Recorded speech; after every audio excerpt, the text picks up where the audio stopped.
വലിയ വലിയ സൂപ്പർ മാർക്കറ്റുകളിൽ പോയാൽ മാത്രമേ നമ്മുടെ മനസ്സിനൊരു സാറ്റിസ്ഫാക്ഷൻ കിട്ടത്തുള്ളൂ. അതിന് നല്ല ഫ്രഷ് ആയിട്ടുള്ള വെജിറ്റബിൾസ് അവിടെ കിട്ടുമെന്ന് വെച്ച് കഴിഞ്ഞാൽ ഈ സാധാരണ തട്ടുകടകളിൽ കിട്ടും. നാടൻ കടകളുണ്ട് നാട്ടിൽ, അവിടെ കിട്ടും. അടഞ്ഞു പോയിട്ടുള്ള അല്ലെങ്കിൽ നിർത്തിപ്പോയിട്ടുള്ള ഒരുപാട് ചെറുകിട കച്ചവടക്കാരുണ്ട്. ഇവർ പലരും ഇപ്പോൾ എന്താണെന്ന് വെച്ച് കഴിഞ്ഞാൽ ഈ വലിയ സൂപ്പർ മാർക്കറ്റുകളിലൊക്കെ സെയിൽസ്മാനായിട്ട് ജോലി ചെയ്യുന്ന അവസ്ഥയുണ്ട്. അപ്പോൾ ഈ ഒരു അവസരത്തിൽ മലയാളികളായിട്ടുള്ള ആളുകളോട് നമുക്ക് അഭ്യർത്ഥിക്കാനുള്ളത് ചെറുകിട കച്ചവടക്കാർക്കും ഇവിടെ നിലനിൽക്കേണ്ടതുണ്ട്. ഈ വഴിയിലിട്ട് 5 കിലോ സവോള 100 രൂപയ്ക്ക് എന്നൊക്കെ പറഞ്ഞുകൊണ്ട് വെക്കുന്നുണ്ട്. ഈ സവോള മേടിച്ച് കഴിഞ്ഞാൽ ഈ 5 കിലോ സവോളയുമായിട്ട് നമ്മൾ വീട്ടിൽ ചെന്നിട്ട് തുറന്നു നോക്കുന്ന സമയത്ത് 2 കിലോ മാത്രമായിരിക്കും നമുക്ക് ഉപയോഗിക്കാൻ പറ്റുക. ബാക്കി ഇങ്ങനെ കീറുന്ന സമയത്ത് അതെല്ലാം അഴുകിയിരിക്കുന്നതായിരിക്കും. തൃപ്പൂണിത്തുറയിലെ പല ചെറുകിട കച്ചവടക്കാരും വെറുതെ ഈച്ചയാട്ടിയിരിക്കുക. നമ്മൾ പോകുന്ന പല വഴികളിലൂടെ ശ്രദ്ധിച്ചു നോക്കിക്കോ, ഈ ചെറുകിട കച്ചവടക്കാരെല്ലാം ഈച്ചയാട്ടിക്കൊണ്ടിരിക്കുകയാണ്. നമസ്കാരം. ഈ ഓണക്കാലം എന്ന് പറയുന്നത് കച്ചവടക്കാരെ സംബന്ധിച്ചൊരു ചാകരയാണ്. അതിപ്പോൾ ഏറ്റവും ചെറിയ പച്ചക്കറി കച്ചവടം തൊട്ട് വലിയ മാളുകൾ വരെ അവർക്ക് ഈ ഒരു ഓണം സീസൺ അത് 1-2 ദിവസത്തെയുള്ള ഏകദേശം ഒരു 2 ആഴ്ചയൊക്കെ നീണ്ടു നിൽക്കുന്ന ഒരു ആഘോഷം തന്നെയാണ്. പക്ഷെ കഴിഞ്ഞൊരു 10-15 അല്ലെങ്കിൽ 20 എന്ന് കൂട്ടിയ വർഷത്തിനിടയിൽ മലയാളിയുടെ ഷോപ്പിംഗ് സംസ്കാരം വലിയ രീതിയിൽ മാറിയിട്ടുണ്ട്. എന്ന് വെച്ച് കഴിഞ്ഞാൽ ജനങ്ങളെ സംബന്ധിച്ച് അവർക്ക് ഏറ്റവും വില കുറഞ്ഞ അല്ലെങ്കിൽ ഓഫറുകളാണല്ലോ ഇപ്പം എല്ലാം. ഏറ്റവും കുറഞ്ഞ വിലയിൽ ഏറ്റവും കൂടുതൽ സാധനങ്ങൾ എവിടെ കിട്ടുന്നു അങ്ങോട്ട് പോകാന്നുള്ളത് ജനങ്ങളുടെ ഒരു ബേസിക് സെൻസാണ്. അത് കുറ്റം പറയാൻ പറ്റില്ല നമുക്ക്. എങ്കിൽ പോലും ഈ മാറുന്ന ഷോപ്പിംഗ് സംസ്കാരം അനുസരിച്ച് പണി കിട്ടിയത് നാട്ടിലെ അല്ലെങ്കിൽ നമ്മുടെ വീടിൻ്റെ അടുത്തുള്ള ചെറിയ ചെറിയ കച്ചവടക്കാർക്കും അല്ലെങ്കിൽ ഈ വഴിയരികിൽ ഇത്തരം സീസണുകളിൽ സീസണൽ കച്ചവടക്കാർ ഒരുപാട് വരും. അവർക്കൊക്കെയാണ്. കാരണം കൂടുതൽ ആൾക്കാരും ഫാമിലിയൊക്കെ ആയിട്ട് ഷോപ്പിങ്ങിന് പോകുന്നു. കാരണം വണ്ടി പാർക്ക് ചെയ്യുന്നുള്ള സൗകര്യം, അങ്ങനെ ഒരുപാട് കാര്യങ്ങൾ അവർക്ക് അനുകൂലമായിട്ടുണ്ട്. പക്ഷെ എങ്കിൽ പോലും ഈ ഒരു മാറ്റം മാർക്കറ്റിലും അതുവഴി സൊസൈറ്റിയിലും വലിയൊരു ഇനീക്വാലിറ്റി അല്ലെങ്കിൽ ഒരു അസന്തുലിതാവസ്ഥ സൃഷ്ടിച്ചു വെച്ചിട്ടുണ്ട്. ഇതിങ്ങനെ മുന്നോട്ട് പോയാൽ ശരിക്കും അതൊരു സൊസൈറ്റിക്ക് അത്ര നല്ല ഒരു പ്രവണതയാണോ അത്? അതായത് ഈ ചെറുകിട കച്ചവടക്കാരെ സംബന്ധിച്ചിട്ട് അവരുടെ കഷ്ടകാലം തുടങ്ങിയിട്ട് ഒരു 10-15 വർഷമായി. ഈ 10-15 വർഷങ്ങൾക്ക് മുമ്പ് നമ്മുടെ നാട്ടിൻപുറങ്ങളിലുള്ള അല്ലെങ്കിൽ നമ്മുടെ അയൽപക്കത്തുള്ള ഈ ചെറുകിട കച്ചവടക്കാരായിരുന്നു അവിടുത്തെ ഒരു മിനി ബാങ്ക് തന്നെ. ഇപ്പോൾ എന്തെങ്കിലും ഒരു ആവശ്യം വന്നു കഴിഞ്ഞാൽ ഓടിപ്പോയിട്ട് ആശുപത്രി പോകാൻ വേണ്ടി ഒരു 100 രൂപ കടം വേണം എന്നുണ്ടെങ്കിൽ അത് വാങ്ങുന്ന ഈ ചെറുകിട കച്ചവടക്കാരുണ്ടായിരിക്കും. അത് പലചരക്ക് കടയായിരിക്കാം, പച്ചക്കറി വിൽക്കുന്ന കടയായിരിക്കാം. അതുകൂടാതെ തന്നെ എന്താ വെച്ച് കഴിഞ്ഞാൽ ഈ പറ്റ് എന്ന് പറയും, പറ്റെഴുതിയതിന് ശേഷം മാസത്തിൻ്റെ അവസാനം ശമ്പളം കിട്ടുന്ന സമയത്തായിരിക്കും അവർക്ക് പൈസ കൊടുക്കുക. അതായത് ഒരു തലമുറയെ തീറ്റിപ്പോറ്റിയേക്കുന്ന ആളുകളാണ് ഈ ചെറുകിട കച്ചവടക്കാരെന്ന് പറയുന്നത്. അതായത് ആളുകളുടെ കയ്യിലൊന്നും പൈസ ഉള്ള സമയം ഉണ്ടാവില്ല, എപ്പോഴും പൈസ ഉണ്ടാവണം നിർബന്ധമില്ല. അപ്പോൾ അങ്ങനെ പൈസ ഇല്ലാതെ വരുന്ന സാഹചര്യത്തിൽ അവർ ചെയ്യുന്നത് എന്താണെന്ന് ചോദിച്ചു കഴിഞ്ഞാൽ തൊട്ടയൽവക്കത്തുള്ള കടക്കാരൻ്റെ അടുത്തേക്ക് ഓടിച്ചിരുന്നു, ചേട്ടാ ഒരു 100 രൂപ തരാമോ എന്ന് ചോദിച്ചു കഴിഞ്ഞാൽ അയാൾ അപ്പം തന്നെ എടുത്ത് കൊടുക്കും. അത്രയും നല്ലൊരു ബന്ധം ഈ ചെറുകിട കച്ചവടക്കാരുമായിട്ട് നമ്മുടെ നാട്ടിൻപുറങ്ങളിലെയും നമ്മുടെ അയൽവക്കത്തെ കച്ചവടക്കാരും ഒക്കെ ആയിട്ട് നമുക്കുണ്ടായിരുന്നു. പക്ഷേ നമ്മുടെ ഷോപ്പിംഗ് സംസ്കാരം മാറിപ്പോയിരിക്കുന്നു. ഈ ഷോപ്പിംഗ് സംസ്കാരം അനുസരിച്ചിട്ട് വലിയ വലിയ സൂപ്പർ മാർക്കറ്റുകളിൽ പോയാൽ മാത്രമേ നമ്മുടെ മനസ്സിനൊരു സാറ്റിസ്ഫാക്ഷൻ കിട്ടത്തുള്ളൂ. അതിന് നല്ല ഫ്രഷ് ആയിട്ടുള്ള വെജിറ്റബിൾസ് അവിടെ കിട്ടുമെന്ന് വെച്ച് കഴിഞ്ഞാൽ ഈ സാധാരണ തട്ടുകടകളിൽ കിട്ടും. നാടൻ കടകളുണ്ട് നാട്ടിൽ, അവിടെ കിട്ടും. എന്നാൽ ആളുകൾ കൂടുതലായിട്ട് ഓടിപ്പോകുന്നത് എങ്ങോട്ടാണ് എന്ന് ചോദിച്ചു കഴിഞ്ഞാൽ ഈ സൂപ്പർ മാർക്കറ്റുകളിലേക്കാണ്. അപ്പോൾ ഒരു കാര്യം നമ്മൾ മനസ്സിലാക്കേണ്ടത് എന്താ വെച്ച് കഴിഞ്ഞാൽ ചെറുകിട കച്ചവടക്കാർക്കും ജീവിച്ചു പോകേണ്ടതുണ്ട്. വലിയ വലിയ സൂപ്പർ മാർക്കറ്റുകൾ വന്നു തുടങ്ങുന്ന സമയത്ത് വലിയ രീതിയിൽ അതിശക്തമായ സമരം വ്യാപാരി വ്യവസായ ഏകോപന സമിതിക്ക് ആരംഭിച്ചിരുന്നു. പിന്നീട് ഈ പറഞ്ഞ എല്ലാ സൂപ്പർ മാർക്കറ്റുകളും റിലയൻസ്, മോർ, ഒരുപാട് സൂപ്പർ മാർക്കറ്റുകൾ നമ്മുടെ കേരളത്തിലേക്ക് വരുന്ന കാഴ്ച നമ്മൾ കണ്ടു. എന്നാൽ അപ്പോൾ അടഞ്ഞു പോയിട്ടുള്ള അല്ലെങ്കിൽ നിർത്തിപ്പോയിട്ടുള്ള ഒരുപാട് ചെറുകിട കച്ചവടക്കാരുണ്ട്. ഇവർ പലരും ഇപ്പോൾ എന്താണെന്ന് വെച്ച് കഴിഞ്ഞാൽ ഈ വലിയ സൂപ്പർ മാർക്കറ്റുകളിലൊക്കെ സെയിൽസ്മാനായിട്ട് ജോലി ചെയ്യുന്ന അവസ്ഥയുണ്ട്. ഇത് സർക്കാരും കാണാതെ പോകരുത്.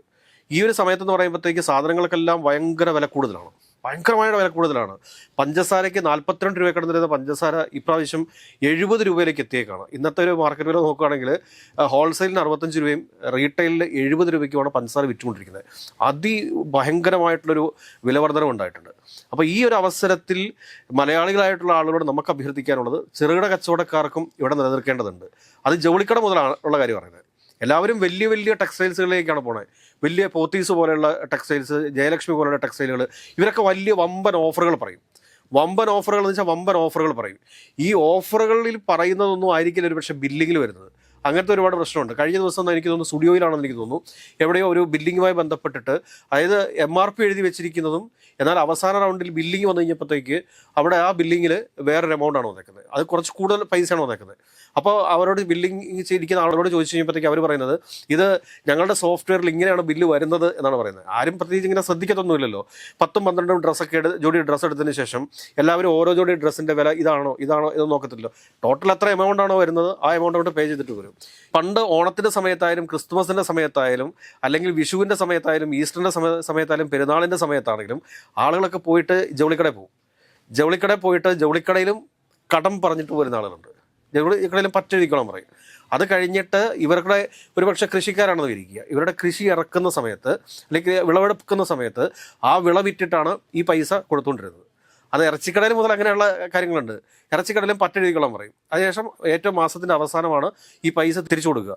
അപ്പോൾ അങ്ങനെ ഒരു കാലഘട്ടത്തിൽ കേരളത്തിലെ ആളുകളെ മുഴുവൻ തീറ്റിപ്പോറ്റിയ അല്ലെങ്കിൽ അവരെയൊക്കെ സംരക്ഷിച്ചിട്ടുള്ള ഈ ചെറുകിട കച്ചവടക്കാർ ഇവിടെ നിലനിൽക്കേണ്ട ഒരു അത്യാവശ്യമാണ്. അതിനു വേണ്ടിയിട്ട് നമ്മൾ മലയാളികൾ തന്നെ സ്വയം തയ്യാറാവണം.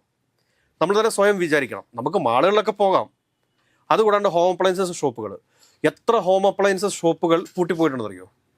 ഇപ്പോൾ ഈ വലിയ രീതിയിൽ പരസ്യങ്ങളൊക്കെ ചെയ്യുന്ന ഷോപ്പുകളുണ്ട്. ഇവർ നൽകുന്നതിനേക്കാൾ വളരെ വില കുറച്ച് ആർക്ക് കൊടുക്കാൻ വേണ്ടി പറ്റും? ഈ പറഞ്ഞ ചെറുകിട കച്ചവടക്കാർക്ക് കൊടുക്കാൻ വേണ്ടി പറ്റും. പക്ഷെ അവരത് നോക്കുന്നില്ല. ഇത് കൂടാതെ ഈ സമയത്തുള്ള മറ്റൊരു രീതിയാണ് ഇപ്പോൾ ഈ പല പച്ചക്കറി കടക്കാർ. ഈ പച്ചക്കറി കടക്കാർ ഇവിടെ കുറേ വർഷങ്ങളായിട്ട് കടയിൽ അതിന് വാടക കൊടുത്ത് കറണ്ട് ബില്ലടച്ച് നമുക്കൊരു സേവനം കൂടിയല്ല അവർ തരുന്നത്. ഈ പച്ചക്കറി വിതരണം ചെയ്യുന്ന ആളുകളാണ്. എന്നാൽ ഇവരുടെ കടയുടെ തൊട്ടപ്പുറത്ത് കൊണ്ടുപോയിട്ട് ഒരു പെട്ടി ഓട്ടോറിക്ഷ വരും. ഈ പെട്ടി ഓട്ടോറിക്ഷ വന്നിട്ട് ഈ പെട്ടി ഓട്ടോറിക്ഷയിൽ ഇവർ സാധനം കൊടുക്കും. ഇവിടെ പച്ചക്കറി കടയിൽ ഇപ്പോൾ 1 കിലോ ഏത്തപ്പഴത്തിന് 30 രൂപയാണെന്ന് ഇരിക്കുക. അതേസമയം തൊട്ടപ്പുറത്തിട്ടിരിക്കുന്ന ഈ പെട്ടി ഓട്ടോറിക്ഷ ഉണ്ടല്ലോ, പെട്ടി ഓട്ടോറിക്ഷയിൽ 3 കിലോ 100 രൂപ എന്നെഴുതി വെച്ച് കഴിഞ്ഞാൽ നേരെ അവിടെ പോയി വാങ്ങിക്കും. എന്നാൽ തൊട്ടിപ്പുറത്ത് 1 കിലോ ഏത്തപ്പഴത്തിന് 30 രൂപയേ ഉള്ളൂ. അത് 3 കിലോ ആകുമ്പോഴത്തേക്ക് 90 രൂപയാവത്തുള്ളൂ. എന്നാൽ 10 രൂപ കൂടുതൽ കൊടുത്തിട്ടാണ് മേടിക്കുന്നത്. അപ്പോൾ അവർ വാങ്ങുന്നവർ കരുതുന്നത് എന്താണ്? 3 കിലോ ഏത്തപ്പഴം 100 രൂപ.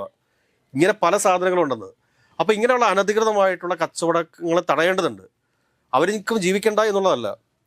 എന്നാൽ വർഷങ്ങളായിട്ട് ഇവിടെ കച്ചവടം ചെയ്തുകൊണ്ടിരിക്കുന്ന ആളുകൾ ഈ ഉത്സവ സീസൺ വരുമ്പോഴത്തേക്ക് ഇങ്ങനെ കുറേ ആളുകൾ പെട്ടി ഓട്ടോറിക്ഷയിൽ സാധനങ്ങളുമായിട്ട് ഇറങ്ങുന്നത് വലിയ രീതിയിൽ ഈ ചെറുകിട കച്ചവടക്കാരെ ബാധിക്കും.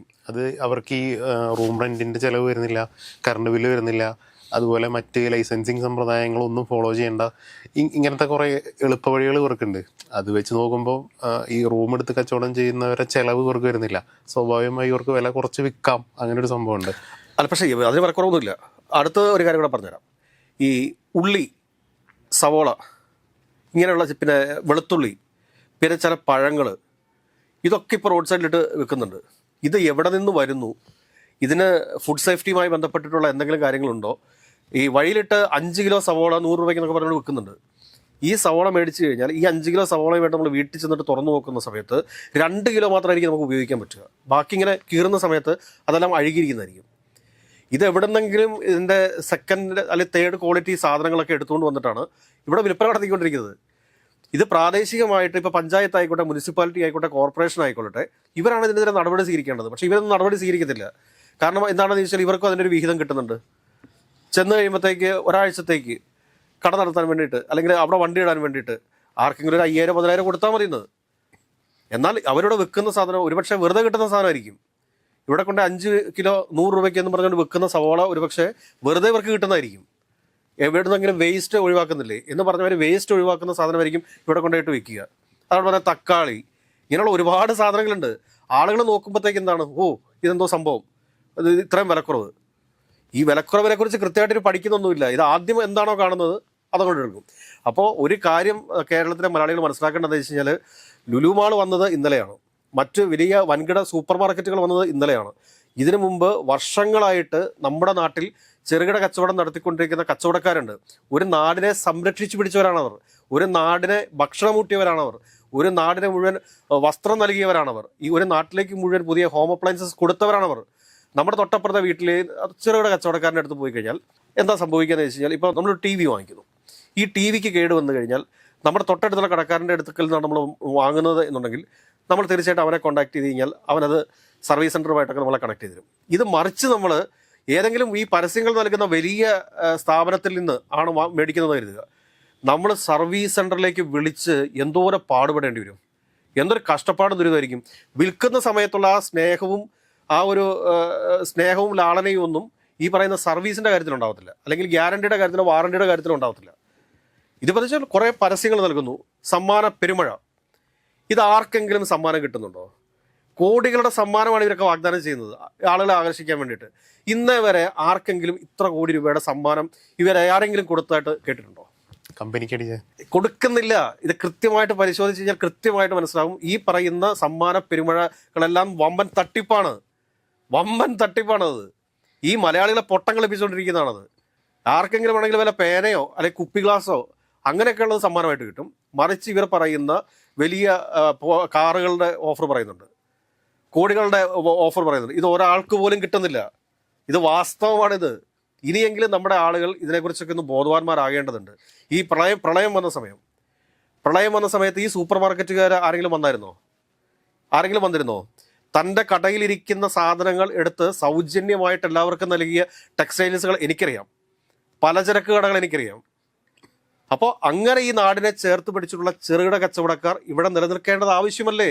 ഈ വൻകിട കമ്പനികൾ മാത്രം മാർക്കറ്റിൽ കുത്തകവൽക്കരിച്ച് കഴിഞ്ഞാൽ ഉണ്ടാവാൻ പോകുന്ന ദൂഷ്യഫലം, അതായത് ചെറുകിട റീറ്റെയിൽ ഷോപ്പുകളെല്ലാം ഇല്ലാതായി മാളുകൾ മാത്രം മാർക്കറ്റ് കൺട്രോൾ ചെയ്യുന്ന ഒരു അവസ്ഥ വന്നാൽ ഉണ്ടാവാൻ പോകുന്ന ഒരു അവസ്ഥ എന്താണ് പറയുന്നത്? അത് കൃത്യമായിട്ട് കേരള വ്യാപാരി വ്യവസായി ഏകോപന സമിതി അവരുടെ ഏറ്റവും വലിയ സംഘടനയാണ്. അതുകൂടാണ്ട് CPM ഉണ്ട് വ്യാപാരി സംഘടനയുണ്ട്, കോൺഗ്രസിന് വ്യാപാരി സംഘടന ഉണ്ടെന്ന് എനിക്ക് തോന്നുന്നു. അപ്പോൾ ഈ കേരള വ്യാപാരി വ്യവസായി ഏകോപന സമിതിയാണ് കൃത്യമായിട്ട് ഇതിനകത്തൊരു നിലപാട് സ്വീകരിക്കേണ്ടത്, ചെറുകിട കച്ചവടക്കാരെ സംരക്ഷിച്ച് നിർത്തത്തക്ക രീതിയിൽ. ഇപ്പോൾ ഏറ്റവും വലിയൊരു ഉദാഹരണം പറയാം. കേരളത്തിലെ ഏതെങ്കിലും ഒരു സൂപ്പർ മാർക്കറ്റിൽ പോയി കഴിഞ്ഞാൽ ഒരു 100 രൂപയുടെ സാധനം നമുക്ക് കടം കിട്ടുമോ? മലയാളിക്ക് മനസ്സിലാവുന്ന ഭാഷയിൽ പെട്ടെന്ന് പറയാം. ഇല്ല. അതേസമയം എൻ്റെ വീടിൻ്റെ നേരെ ഓപ്പോസിറ്റ് കടയുണ്ട്. ആ കടയിൽ പോയി കഴിഞ്ഞാൽ ഞാൻ ആഴ്ചയുടെ അവസാനമായിരിക്കും കാശ് കൊടുക്കുക. ഇപ്പോൾ ഒരു അത്യാവശ്യം വന്നെന്ന് കരുതുക, നമ്മുടെ പോക്കറ്റിൽ കാശില്ലെന്ന് വരിക, ആ കടക്കാരോട് പോയി ചോദിച്ചാൽ 500-1000 തരും. അത് ഈ അത്യാവശ്യ ഘട്ടങ്ങളിലൊക്കെ വീട്ടിലെ ആളുകൾ ഈ കുട്ടികളൊക്കെ വിട്ട് വാങ്ങിപ്പിക്കുന്ന ഒരു പതിവുണ്ട്. അതാണ് പറഞ്ഞത്. തീർച്ചയായും ഇത് നമ്മുടെ അയൽപക്കത്തെ കടകളെ സംരക്ഷിച്ച് നിർത്തേണ്ടത് നമ്മുടെ ഉത്തരവാദിത്തമാണെന്ന് അത് ആളുകൾ മനസ്സിലാക്കണം.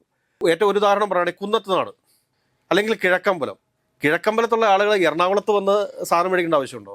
അവിടെയുള്ള ഹോം അപ്ലയൻസ് ഷോപ്പിൽ നിന്ന്, അവിടെയുള്ള ടെക്സ്റ്റൈൽസിൽ നിന്ന്, അവിടെയുള്ള വെജിറ്റബിൾ ഷോപ്പിൽ നിന്ന്, അവിടെയുള്ള മീറ്റ് ഷോപ്പിൽ നിന്നൊക്കെയല്ലേ സാധനങ്ങൾ വാങ്ങേണ്ടത്. മറിച്ച് അവരിവിടെ വന്ന് വാങ്ങിച്ചുകൊണ്ട് പോയി കഴിഞ്ഞാലത്തെ അവസ്ഥ എന്താണ്? അങ്ങനെ അതായത് പ്രാദേശികമായിട്ട് ഒരു രസമാണ് മാളുകളിലൊക്കെ വരാനായിട്ട്. മാളുകളെ നമ്മൾ പ്രോത്സാഹിപ്പിക്കുകയും ചെയ്യേണ്ടതാണ്. പക്ഷേ ഈ നിത്യോപയോഗ സാധനങ്ങളും അതോടൊപ്പം തന്നെ ഈ ചെറുകിട ഹോം അപ്ലയൻസസ് സ്ഥാപനങ്ങൾ, ടെക്സ്റ്റൈൽസുകൾ, ഇവരൊക്കെ ഇവിടെ നിലനിൽക്കേണ്ടത് ആവശ്യമാണ്. ഇപ്പോൾ നമ്മൾ റോഡിലേക്ക് ഇറങ്ങി നിന്ന് നോക്കിക്കഴിഞ്ഞാൽ അറിയാം. കഴിഞ്ഞ ദിവസം ഞാൻ ഇവിടെ നിന്ന് മൂവാറ്റുപുഴയിൽ നിന്ന് ഇങ്ങോട്ട് തിരിച്ചു വരുന്ന വഴി നമ്മുടെ തൃപ്പൂണിത്തുറ വഴിയാണ് ഇങ്ങോട്ട് പോകുന്നത്. ഈ തൃപ്പൂണിത്തുറയിലെ പല ചെറുകിട കച്ചവടക്കാരും വെറുതെ ഈച്ചയാട്ടിയിരിക്കുക. നമ്മൾ പോകുന്ന പല വഴികളിലും ശ്രദ്ധിച്ചു നോക്കിക്കോ, ഈ ചെറുകിട കച്ചവടക്കാരെല്ലാം ഈച്ചയാട്ടിക്കൊണ്ടിരിക്കുകയാണ്. പക്ഷെ മാളുകളൊക്കെ നിറയുകയാണ്. ഈ എടപ്പള്ളി നമ്മുടെ ലുലുമാളിൻ്റെ മുമ്പിലുള്ള ട്രാഫിക് എന്താണ്? കാക്കനാടുള്ള ട്രാഫിക് എന്താണ്? വൈകിട്ട് വണ്ടി അനങ്ങുന്ന പോലുമില്ല, അതേ രീതിയിലുള്ള ട്രാഫിക്കില്ല. തിരുവനന്തപുരത്ത് സമാനമായിട്ടുള്ള അവസ്ഥയാണുള്ളത്. അപ്പോൾ വലിയ മാളുകളിലേക്ക് കുട്ടികളെ കൊണ്ടൊക്കെ പോയിട്ട് കണ്ടു പോരുക, അല്ലെങ്കിൽ അവിടെയുള്ള ഗെയിംസുകൾ കളിക്കുക. പക്ഷെ സാധനങ്ങൾ നിങ്ങൾ വാങ്ങേണ്ടത് നിങ്ങൾക്ക് ഇവിടെ ലഭിക്കുന്ന കൊച്ചിയിലുള്ള വലിയ കടകളിൽ നിന്ന് ലഭിക്കുന്ന എല്ലാം തന്നെ നിങ്ങളുടെ നാട്ടിലുള്ള ഹോം അപ്ലയൻസ് ഷോപ്പിൽ നിന്നും കിട്ടും, ടെക്സ്റ്റൈൽസിൽ നിന്ന് കിട്ടും. ഇവിടെ പ്രത്യേകതയൊന്നുമില്ല. ഇവിടെ പ്രത്യേകിച്ച് യാതൊരു പ്രത്യേകതയില്ല. കുറേയൊക്കെ ഒരു സ്റ്റാറ്റസിന്റെ സിമ്പിളാന്ന് തോന്നുന്നു, ഞങ്ങൾ അവിടെ നിന്ന് വാങ്ങി എന്ന് പറഞ്ഞു നടക്കാനുള്ളൊരു. അല്ല, ഈ സ്റ്റാറ്റസ് ഒക്കെ എപ്പോഴാണ് ഉണ്ടായത്? ഇപ്പോൾ നമ്മുടെ കാരണവന്മാരൊക്കെ ജീവിച്ചിട്ടുണ്ടെങ്കിൽ അവരോട് ചോദിച്ചു കഴിഞ്ഞാൽ അവർ പറഞ്ഞു തരും. അവരുടെ ജീവിതത്തിൻ്റെ ഒരു പ്രധാനപ്പെട്ട ഭാഗമായിരുന്നു ഇങ്ങനെയുള്ള ചെറുകിട കച്ചവടക്കാർ, അവരവരുടെ നാട്ടിലുള്ള ചെറുകിട കച്ചവടക്കാരെന്ന് പറയുന്നത്. ഓരോ കുടുംബങ്ങളെയും പരിപാലിച്ചു പോന്നിരുന്നത് അവരാണെന്ന് പറയാം. അവരുടെ ക്രെഡിറ്റ് സിസ്റ്റം 2 മാസം 3 മാസമായിട്ടൊക്കെ പൈസ കൊടുത്തത് അറിയാവുന്ന ആളുകളുണ്ട്. അതൊരു ഇങ്ങനെ കണ്ടിന്യൂ ചെയ്ത് പോയിക്കൊണ്ടിരുന്ന ഒരു പ്രോസസ്സാണ്. ഇപ്പോൾ ഒരു മാസത്തെ പൈസ എപ്പോഴും പെൻഡിങ് ഉണ്ടാവും. ഇപ്പോൾ ഒരു 5000 രൂപ പെൻഡിങ് ഉണ്ടെന്ന് ഇരിക്കുക. നമുക്ക് ശമ്പളം കിട്ടുന്ന സമയത്ത് ഒരു അത്യാവശ്യം വന്നു, നമ്മളൊരു 3000 രൂപ കൊടുത്തിട്ട് പറയാണ്, ചേട്ടാ അടുത്ത മാസം ബാക്കിയുള്ളത് അഡ്ജസ്റ്റ് ചെയ്യാട്ടോ എന്ന് പറയുമ്പോൾ എപ്പോഴും ആ കടക്കാരൻ്റെ അടുക്കൽ ഒരു 2000 അല്ലെങ്കിൽ 3000 രൂപ ക്രെഡിറ്റ് ഇല്ലാത്ത ഒരു ആളുകളും ഉണ്ടായിരുന്നില്ല. ഒരു കാലത്ത് അങ്ങനെയായിരുന്നു. അപ്പോൾ ഇപ്പോഴാണ് ഈ സ്റ്റാറ്റസ് ഒക്കെ വന്നേക്കുന്നത്. ഈ സ്റ്റാറ്റസ് വരുമ്പോഴത്തേക്ക് എന്താ, ക്രെഡിറ്റ് കാർഡ് എടുക്കുക, അല്ലെങ്കിൽ മറ്റേ ബജാജ് ഫിനാൻസിൽ നിന്ന് പോയിട്ട് ഫിനാൻസിൽ മൊബൈൽ എടുക്കുക. ആ മൊബൈൽ 2 മാസം അതിൻ്റെ ലോൺ അടയ്ക്കും, 3-ാമത്തെ മാസം ആ ലോൺ പെൻഡിങ് ആവും. ലോൺ പെൻഡിങ് ആവുന്നതോടെ എന്ത് സംഭവിക്കും? ആ മൊബൈൽ ലോക്കായി പോവും. ഇങ്ങനെയൊക്കെയുള്ള ഇതില്ലേ, ആളുകൾക്ക് സ്റ്റാറ്റസ് ഒക്കെ നല്ലതാണ്. പക്ഷേ ആ സ്റ്റാറ്റസ് നമ്മളെ സംരക്ഷിച്ചിരുന്ന ചെറുകിട കച്ചവടക്കാരെ നശിപ്പിച്ചുകൊണ്ടാവരുത്, ഒരു കാരണവശാലും ആകരുത്. അതുകൊണ്ട് ഓണമാണ്. മലയാളികൾ നഗരത്തിലേക്ക് ഓടുന്നതിനോടൊപ്പം തന്നെ നിങ്ങളുടെ അയൽപക്കത്തുള്ള ചെറുകിട കച്ചവടക്കാരെ കൂടി സംരക്ഷിച്ച് നിർത്തേണ്ടതിൻ്റെ ആവശ്യകത നിങ്ങൾ മനസ്സിലാക്കാത്ത പക്ഷം നിങ്ങൾക്ക് തന്നെ നാളെ ദുഃഖിക്കേണ്ടി വരും എന്നൊരു ഓർമ്മപ്പെടുത്തൽ മാത്രമേ ഇവിടെ നടത്താനുള്ളൂ.